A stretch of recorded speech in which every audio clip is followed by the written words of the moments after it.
I'm Elisa Parenti in Washington, and you're watching Bloomberg Technology. Let's start with a check of your first word news.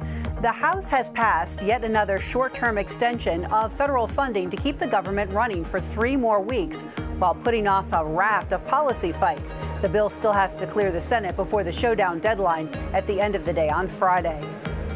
The United Nations General Assembly today overwhelmingly backed a measure critical of President Trump's decision to recognize Jerusalem as the capital of Israel. The 128-9 vote came despite U.S. Ambassador Nikki Haley's warning that the move could put funding for their nations and for the global body at risk. On Capitol Hill, Republicans want to use momentum from their tax bill victory to take on welfare. House Speaker Paul Ryan regards 2018 as a chance to reshape that social safety net for the poor and disabled. He's also wanting to change the food stamps and Medicaid programs. In Southern California, firefighters doused hotspots today as winds increase that could whip up embers and cause flare-ups at a huge fire still smoldering northwest of Los Angeles. Officials say the blaze is 60% contained and now the second largest in California history. Global news 24 hours a day, powered by more than 2,700 journalists and analysts in more than 120 countries. I'm Elisa Parenti. This is Bloomberg, and Bloomberg Technology with Emily Chang is next.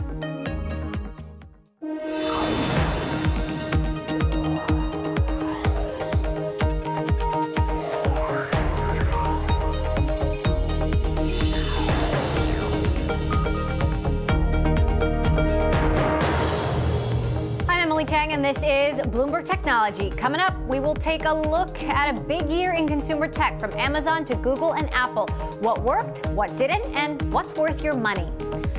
Plus, we discuss Facebook's role as a platform for political propaganda. Is the social network overstepping by helping controversial world leaders use the platform? And Brian Moynihan runs one of the biggest U.S. banks as CEO of Bank of America, but he says the firm is a tech company at heart. Our exclusive interview.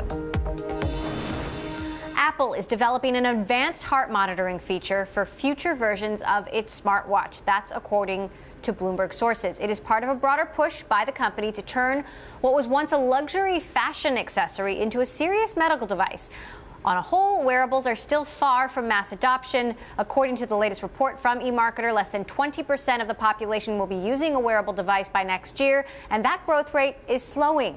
Nicole Perrin, an analyst with eMarketer, joins us from Chicago, along with our Bloomberg Tech reporter, Alex Webb, who broke this story about Apple. So what exactly is Apple working on here? I mean, the Apple Watch already monitors your heart to a certain extent, but this is different. Yes, this is, as you say, the Apple Watch as it stands can monitor your heart rate. But of course, that is basically in the moment and historical. It shows your heart rate extended over a certain period of time. What an electrocardiogram, an EKG, it's the device which they're developing. We don't yet know for certain whether it will come into the watch, but it's something they're working on.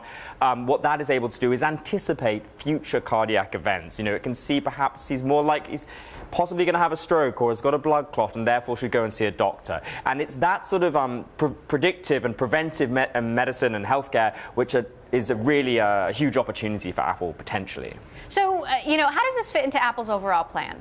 This preventive idea is crucial. Apple has been talking a lot about the prospects for healthcare. It's a huge, huge industry, as we know. Trillions of dollars. He's set to grow by as much as a third over the next 5 to 10 years. And so Apple is therefore trying to position the watch and its palette of products towards the healthcare industry because it senses it as a greater opportunity than just for luxury products, as, for instance, the watch was marketed to begin with. It was very much a luxury piece of leisure wear. All right, we do have some breaking news. Eric Schmidt, who is the executive chairman of Alphabet, is transitioning into a new role as a technical advisor to Alphabet.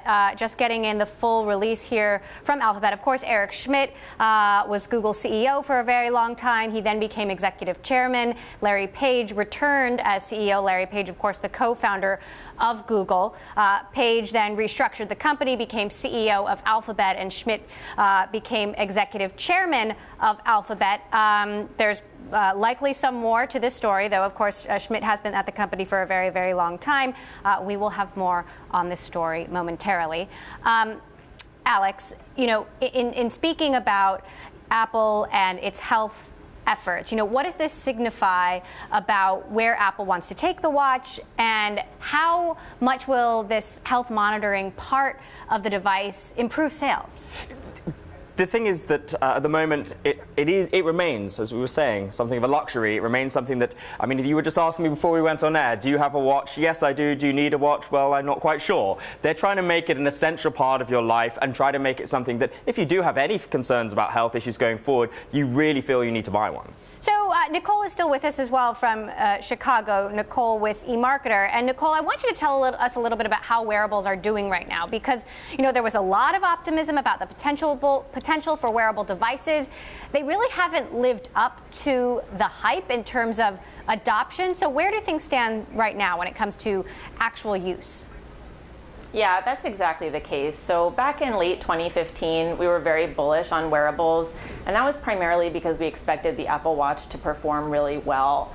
When that didn't happen, we downgraded our forecast last year really significantly, and we just updated that again.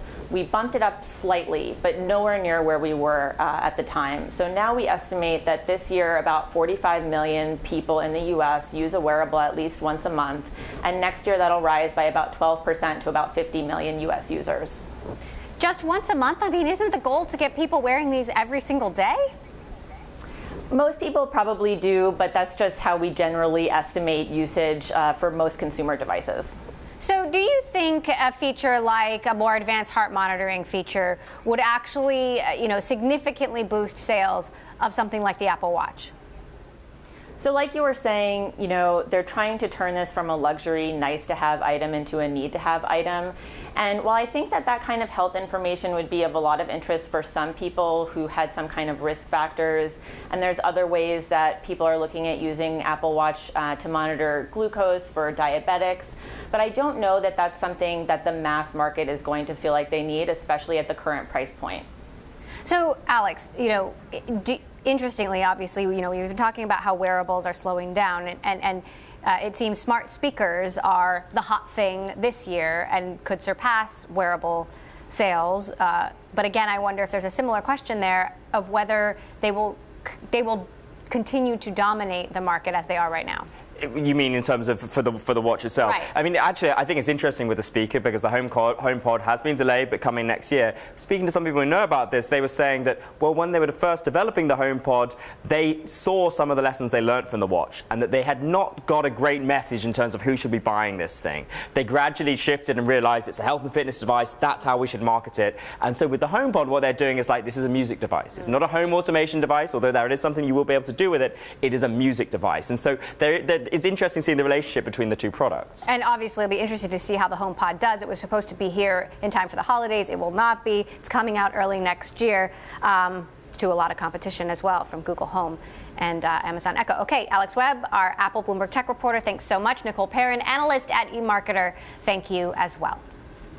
Sticking with gadgets, with 2017 coming to an end, big tech companies are still fighting to win your hearts and, more notably, your wallets. So just what were the biggest offerings this year from Apple, Amazon, and Google? Bloomberg Tech's Mark Gurman looks back at the year in consumer tech. It's been a jam-packed year for new tech products, and all of the big players are now vying for every part of your life. Google is no longer just a search company. Amazon is more than a retail channel, and Apple more than ever is going for the high end. They're all trying to fight to be your number one, and they're releasing more and more products to safeguard each of their ecosystems. Apple is going for the high end of the most central part of your life, the smartphone, with the iPhone 10. Without a doubt, this was the most anticipated gadget of the year and perhaps the biggest iPhone update in the company's history. So far, it's been a hit with consumers, and it's leading Apple to expect a record-breaking $80 billion holiday quarter. Apple's looking to round out its hold on you with the 4K version of the Apple TV, an LTE Apple Watch, and the AirPods, which all make a nice combo. Google wants to sell you a $400, super loud, high-end speaker that works well with its new Pixel 2 phone. I wouldn't recommend Google's new Pixel Buds headphones, but their speaker with stereo sound could be a better fit for your home than the upcoming HomePod. Amazon is trying to be everywhere in your room and has released several new Echo speakers this year. My favorite, the Echo Spot. It's the alarm clock and nightstand device of the future. It integrates with your music and video streaming services and is a solid holiday gift for the gadget lover in your home. The top companies are already looking toward next year's holiday season as well. Apple's HomePod, its Google Home and Echo challenger, will come out in early 2018 after being delayed from this month. And the iPhone maker is already working on its next iPhones as well as an iPad with Face ID, facial recognition, for next year, Bloomberg has reported. Google, for its part, is working on a new home speaker with a screen, and Amazon, of course, is always working on new Echoes. Happy holidays. That was Bloomberg Technology's Mark Gurman there.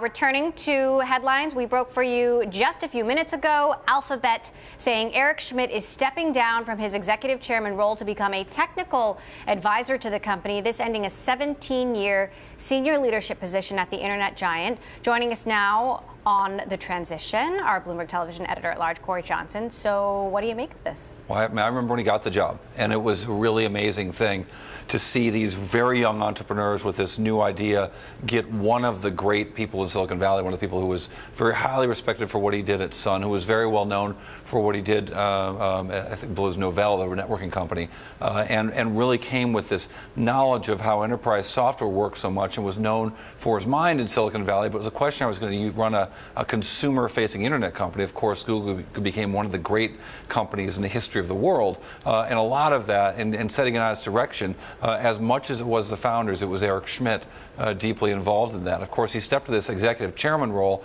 which was an executive chairman. He was very much involved in running the company, but as chairman, not CEO. Non-executive chairman is a very different job. It's essentially a board-level advisory role. Of course, his long-term history of the company suggests he'll still have an active role in the business, but non-executive chairman is very different than executive chairman and very different from CEO.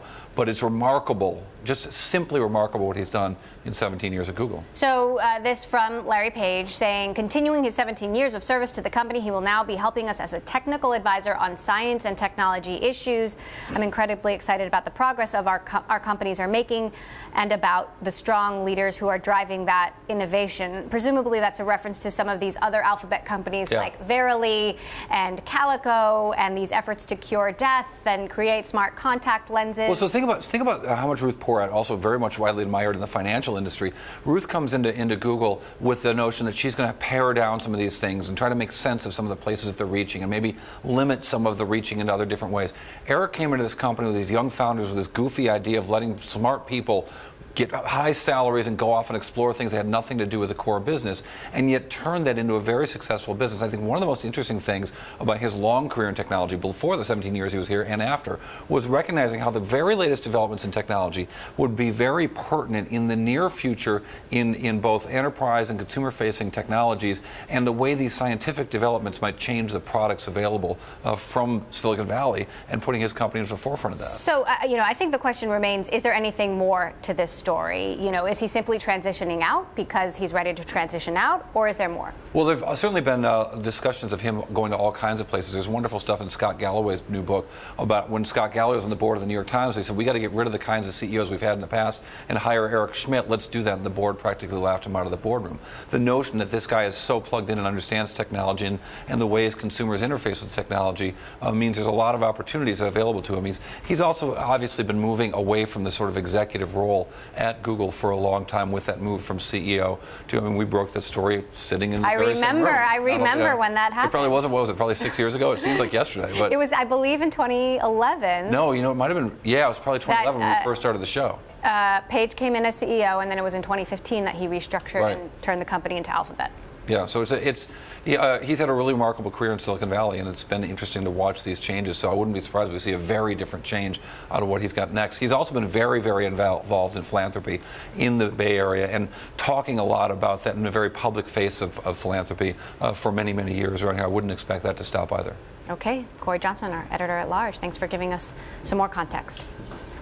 All right, well, Didi Chuxing has raised $4 billion in a new funding round. That's according to the Wall Street Journal. The deal puts the Chinese ride-hailing company's valuation at $50 billion and ups its cash reserves to $12 billion. The funding round included SoftBank and the Abu Dhabi state fund, Mubadala. Some of the money raised is expected to go towards Didi's autonomous car plans and its electric car charging networks.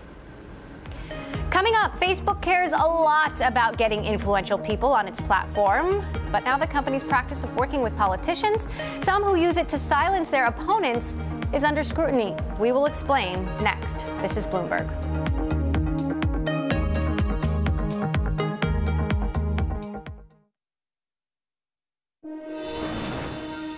Facebook's influence on elections worldwide continues to be under scrutiny. The social network says it is a politically agnostic tool for its more than 2 billion users, but the company actively works with political parties and leaders. The initiative is run by a little-known Facebook global government and politics team that's neutral in that it works with nearly anyone seeking or securing power. Bloomberg's Sarah Fryer wrote this story. She covers Facebook. She joins us now. So, fascinating story. What exactly does the Facebook politics team do? So just like Facebook does with celebrities and sports stars, this team is meant to try to train politicians on how to best use the platform, teaching them about live video, teaching them how to build a base of followers, all of those tactics that then when the leaders then end up running for government office and eventually get elected, Facebook has a very close relationship with them and continues to help them, sometimes turning it into a campaign advertising relationship. And this is no matter what their politics, because, you know, in your story, you talk about being associated with some political leaders who are associated with extrajudicial murders. Right? Absolutely, yeah. Rodrigo Duterte in the Philippines is one of them. You know, they've worked closely with Modi. They've worked closely with the far-right party in Germany, the Scottish National Party. This is something that Facebook just does broad-based across all kinds of political parties. They do draw the line at some very strong extremists, right? They don't work with the far right, for example, but this is something that is looking very concerning today because we're seeing Facebook's influence and power globally in shaping elections, and the fact that these politicians are getting special training to use the platform and in some cases using it against their citizens, definitely an uncomfortable position for the company to be in. And you spoke with a former member of this team who left because she was uncomfortable with the way the team worked, correct? Yes, my colleague spoke with her. She said that the team was, as it started to try to help create these democratic relationships within societies and sort of evolved into more of an electioneering strategy, helping people get elected, helping them run their campaigns. She said she didn't like how it was turning. So, it begs the question, if Facebook is a neutral platform, why do they need to help politicians learn how to use it? Everyone else learns how to use it on their own. And, what are they saying about their role here? Well, I think it goes back to their longstanding competition with Twitter. I mean, we've seen Twitter become sort of the bullhorn for important people around the world, our president included. And Facebook has never really as naturally been that kind of a place for politicians and leaders. And so they've had to train and ease people into it. And they've been very successful in getting these politicians to get massive followings on their network. So from that perspective, it seems like a good idea. But then when you look at it from the context of now you're helping the people in power, but the citizens in some of these countries may be new to the internet, maybe not as digitally savvy, it creates this power imbalance that Facebook is feeling. All right, Sarah Fryer, great piece out from you today. Thank you so much for sharing that with us, and we'll continue to follow. Coming up, Facebook isn't only dabbling in politics, it's also making a push into music, signing a multi-year deal with Universal Music. How this ramps up its competition with YouTube? Next. This is Bloomberg.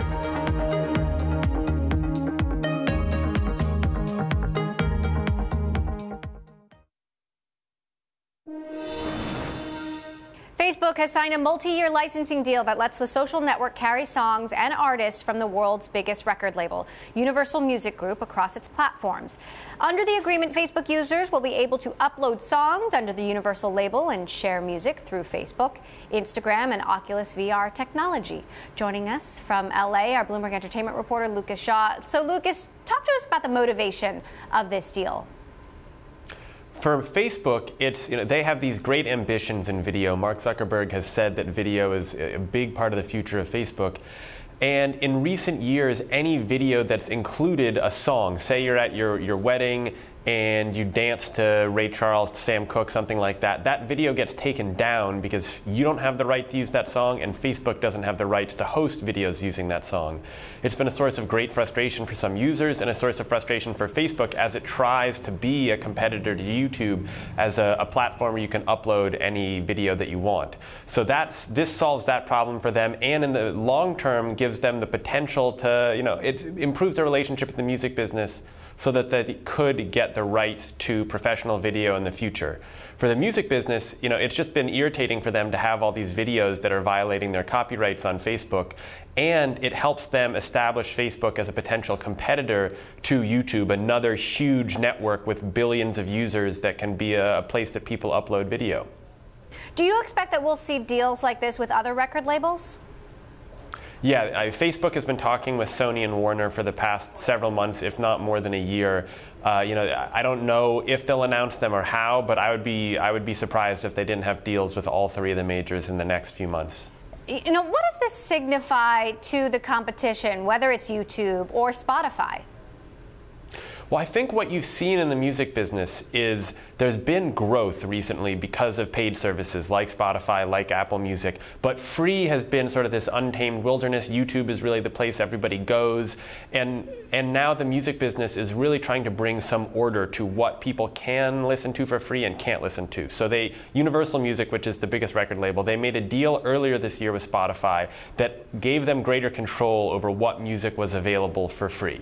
Then with YouTube, which in a deal announced earlier this week, again, they got greater control over what music was available for free.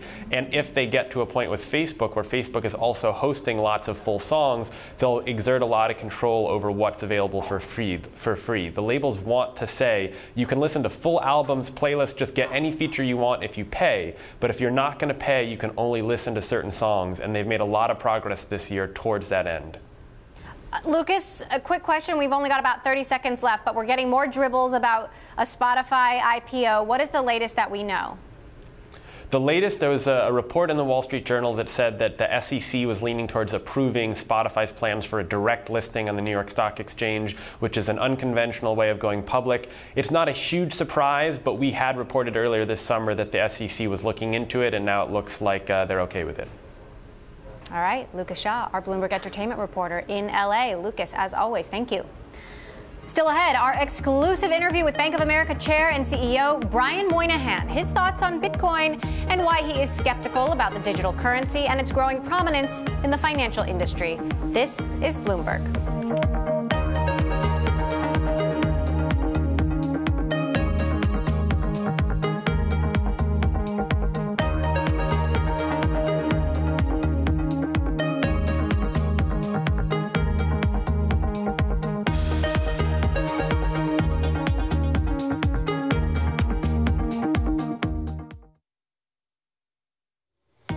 I'm Elisa Parenti in Washington, and you're watching Bloomberg Technology. Let's start with a check of your first word news.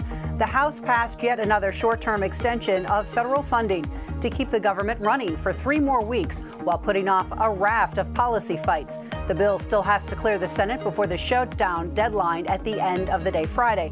And the measure passed 231 to 188.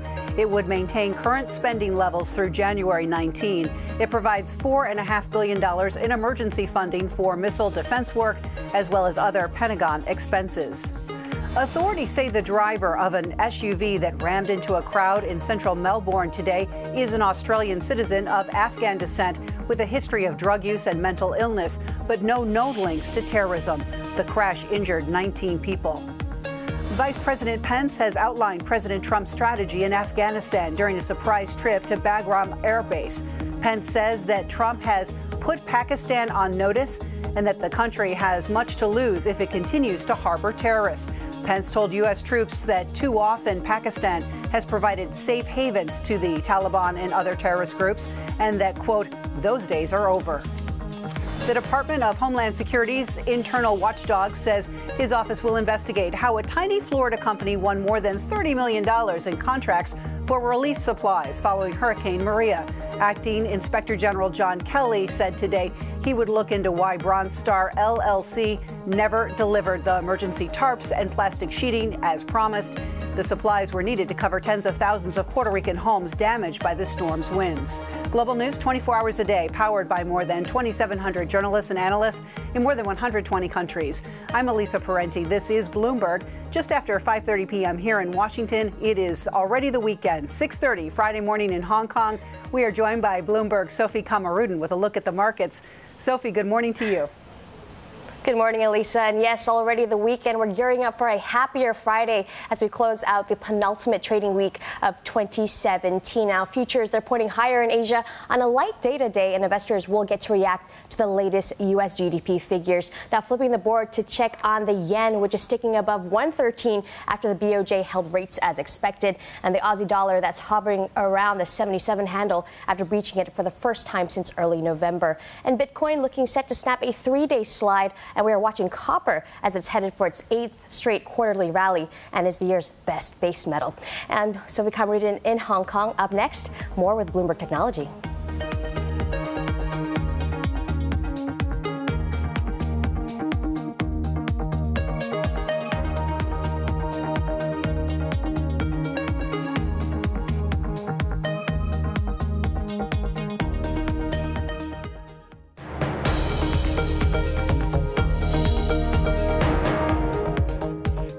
Technology, I'm Emily Chang. Our top story this hour, Eric Schmidt is stepping down from his executive chairman role at Alphabet. He will become a technical advisor to the Google parent company, and continue serving on the board. The transition ends a 17-year career with the company. Well, investment firms, large and small, are grappling with how technology will disrupt the financial industry, and that includes Bank of America. Under CEO Brian Moynihan, the company has made strides using features like AI and voice recognition to improve the banking experience for its customers. Moynihan sat down with Bloomberg TV in an exclusive interview and talked about the transformation. Since I've been CEO, I had somebody look this up the other day because I was doing something else. We're about $25 billion in coding in the 8 years. Wow. And so you start to think about that. That's a lot of feature functionality, improvements, and everything going on. But it's the nature of what. So it's about $2.5 to $3 billion a year, and it, a little higher when we're doing mergers and stuff. And the idea is that we're a technology company. We're basically a very talented group of 200 and some thousand teammates in a bunch of huge computer technology systems and analytical frameworks that work on it too. And that's what we do. It's ones and zeros with money. The money's digital. The activities are digital. The huge system. So knitting that together at the customer and for our teammates is huge. So what will happen between the improvements in voice recognition and artificial intelligence and data storage and retrieval and Wi-Fi networks being able to transmit on a Wi-Fi basis, tons of data without having a battery go down in 10 seconds. All that swimming together is important, because having all the data in the world, unless the person who's going to act on it has it, which requires the storage, the retrieval, the analytics, and the distribution to an iPad in one of our branches. The last part, you hit a moat. So the question is, you got to have it all come together. The advances are tremendous, and so I see that. So when we think about Erica, which is a voice or text-activated artificial intelligence agent, 800 teammates. For Bank of America specifically, Erica. 800 teammates are working on it today as a test, and it'll come out to the public over the next couple of quarters. What we think that will do is a much better experience for customers to get the questions they want to be answered quickly. But it's going to be, it takes high touch and high tech. We have 1 million people coming to our branches every day. We got to do a great job there. We got to do a great job with the 24 million mobile customers we have today and the 35 million digital customers we have today. And we got to do a great job with Erica, and that will build. And we'll interface with Alexa and all the different variations, Siri and everything. But it's really using all this. But the number one thing is you can't get ahead of the customer. And the number two thing is you're going to be investing far before the activity changes material. And so, all the digital wallets that we have, Samsung Pay, Apple Pay, and Android Pay, there's still a very small percentage of debit card cards. It's growing, and someday, a decade from now, it'll be a big number. But you got to have it in order to make it go there. Zelle, which is tremendously important, is again, it's growing 100% per year over year. But still, it's a minor amount of the payments that go on out of consumers' accounts, largely because they're still learning how to use it. So we got to educate them and help them, and the industry has built this thing. Tremendously great product for customers. We just have to drive it out there. And so technology without that human adoption, both from the teammate or not, is important. And so, we've invested a lot. We'll continue to invest. We think of ourselves as a technology-driven company. It requires us to invest a lot in cyber and other things to protect those assets. But when you put it all together, at the end of the day, we're high touch and high tech because you can't do one without the other. You say about 210,000 employees at Bank of America right now. 5 years, how many people work here, and how many of them will be, we would call them tech people now? Is there a shift in the balance within that workforce? It's a little hard to say how many people, because we have 2,000 more sales team relationship teammates from the third quarter 16 to third quarter 17. Well, the headcount went down about 4,000 or 5,000 people. So you have to realize we're investing, and so as we downsize branches, we've upsized the number of people, and so everybody is technology oriented in the company, has to be. So if you go downstairs in the branch here, you'll see that they're working off iPads and they're doing what you can do yourself because it's the fastest way to do it. So are they coding? No, but they're working on technology and they're driving, or they're working on analytics, or working on algorithm models, or they're serving customers using technology. So, so the Megi platform we have, which is an automated rebalancing, based on your risk perception, which is growing very quickly. It is a piece of technology, but still people need to be behind it to build it, and also to answer questions about it, because customers never are pure. They do want to know, did I do the right thing? Did I get this right? And so we have financial advisors in the branches, and then we have Merrill financial advisors depending on the wealth of the customer to deal with it. So you say money is like ones and O's. Yeah. Brings us to Bitcoin. What about blockchain? Does Bitcoin have a future in Bank of America's existence, and what is it?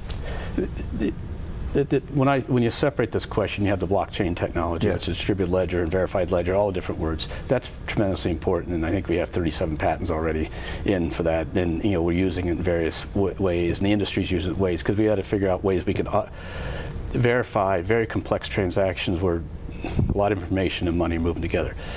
When you talk about digital movement of money, 1/2 of the money moved by consumers today at Bank of America is moved digitally. 1/2. This is not something new. When you get to an anonymous currency, that's a different question. And that's a policy question of whether we want an anonymous currency out there of size and scale and scope. And that's what you start to see people struggle with. Do you think we do? Do you think we want it? I don't think you want it. I think the reason why the $100 bill is the largest denomination of bills was to make money more difficult to move other than through a verifiable system.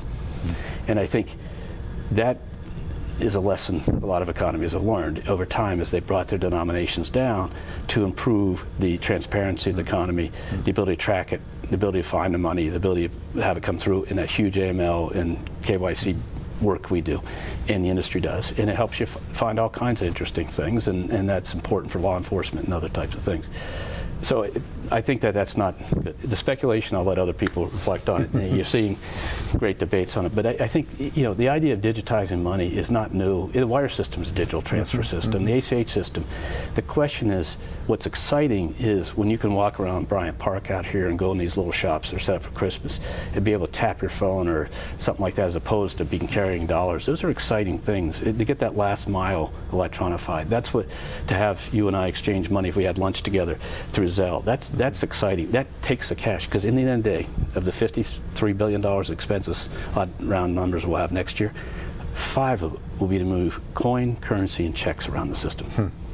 And if I can take that down in a safe, verifiable ability to do it, know your customer in AML, take that down. That's a very valuable thing for us, and then just ripple that through the industry. And we used to quote that we could ask them to destroy every we could pay them to reprint the money rather than have to cycle it back in and out, because it was cheaper to move it around.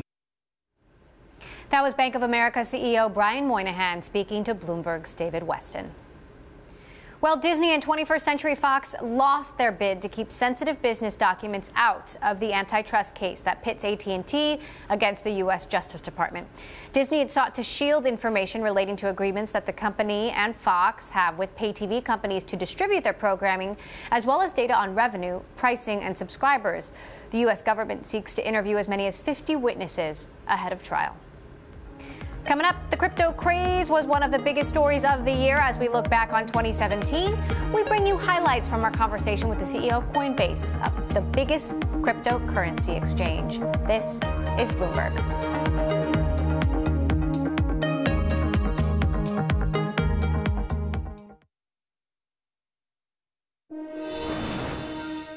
From Bitcoin to Ethereum to Litecoin, the value of cryptocurrencies exploded in 2017 as these assets were seen as more of a mainstream investment. And one of the biggest players in the space is Coinbase, an online platform that allows users to buy or sell digital currencies by connecting with their bank accounts. Coinbase almost tripled its user base this year, now standing at over 13 million accounts. We caught up with CEO Brian Armstrong earlier this month to discuss the growing interest in cryptocurrencies. Well, there's certainly been this big influx of new interest in digital currency. Part of that has been driven by institutional money getting really interested in the space. So we've seen most of the large derivatives exchanges out there, CME, a number of others starting to say they're going to list Bitcoin futures. And so that's driven a lot of interest. It's a big signal that traditional financial institutions are now starting to move into digital currency. What is the CBOE, CME, NASDAQ, them trading these contracts? What does that mean for you? Does that create new challenges? Well, number one, it's just a big endorsement of the digital currency space, as this is a real asset class that more and more players are going to trade. But I think for us specifically, what it means is that we offer spot market data to a number of these providers, or we're discussing it with them. We run the largest institutional exchange in the United States called GDAX for digital currency. The other thing is that we are offering a custodian product where a lot of institutional investors need a secure way to store digital currency on behalf of their LPs and their clients. And so we launched a product recently on that for Coinbase Custody. So those are the ways that it might influence our business. Are you at all worried, though, that your clients might decide to go work with traditional mainstream Wall Street companies rather than Coinbase? Well, I mean, I think it's certainly an option. Like, there's going to be more and more people involved in the digital currency space. Like, we're not going to be the only ones. And so I think that's a good thing. Like, there's just going to be a diversity of players out there. There's going to be a lot of winners. But digital currency is moving so fast that I do think a company dedicated to it with 200 people who've built up this industry knowledge over the last 5 years is going to have a sustainable competitive advantage. The IRS has been asking for more information about your holdings and your profits. What are you hearing from your clients about this? Yeah, well, the IRS sent us a subpoena for a large number of customer records, in fact, all customer records, over a several-year period, which was pretty unprecedented. And so we did push back on that really strongly. We took it to court. The judge, I think, gave us a big vote of confidence, and they reduced the scope of the IRS request by 97%. It wasn't down to 0, which is where we think it should have been for something that broad, but it was certainly a partial victory. Now, I think if you look long term, look, we want to help people pay all their taxes on digital currency gains. What I think this should look like is something kind of like Fidelity or Charles Schwab, where everybody gets 1099 statements. The IRS gets a copy, our customers get a copy. It should be that simple.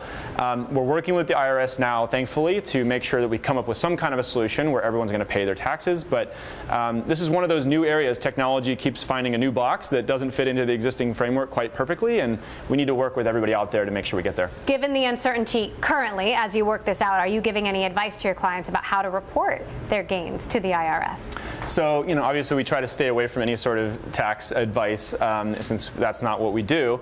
But we do provide a report to our customers, a cost basis report that they can export and send to their accountant. So that's the solution we have in the interim until there's something like 1099s or 1099s themselves. Let's talk about what's happening with some of these other cryptocurrencies, Ethereum and Litecoin. You can trade on Coinbase.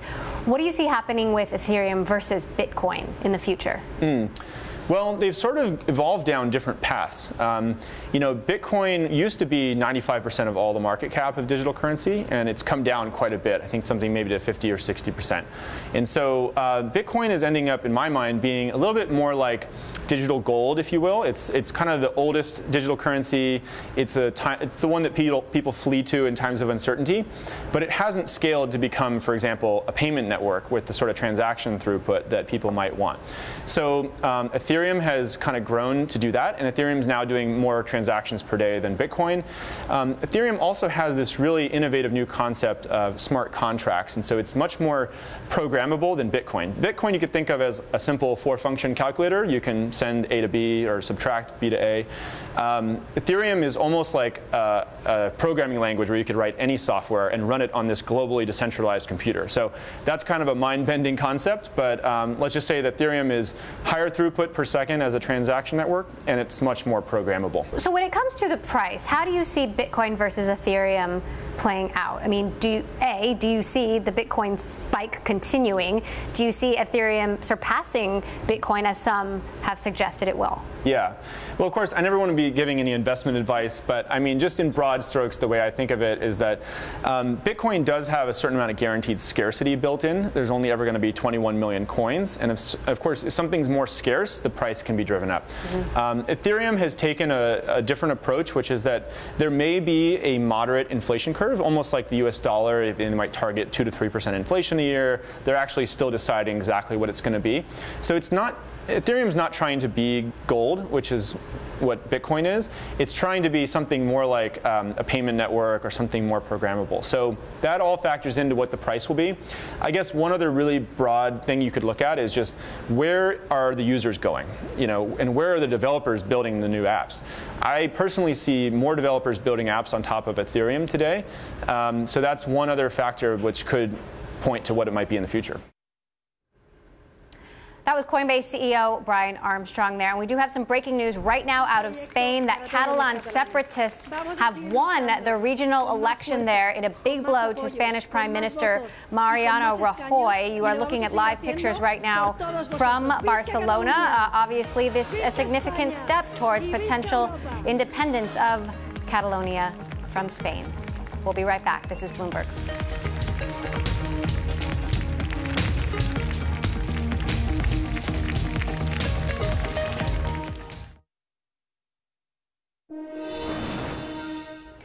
And let's keep taking a look back on some of the biggest interviews of the year. Amazon's hugely profitable web services division says the shift to the cloud is just beginning.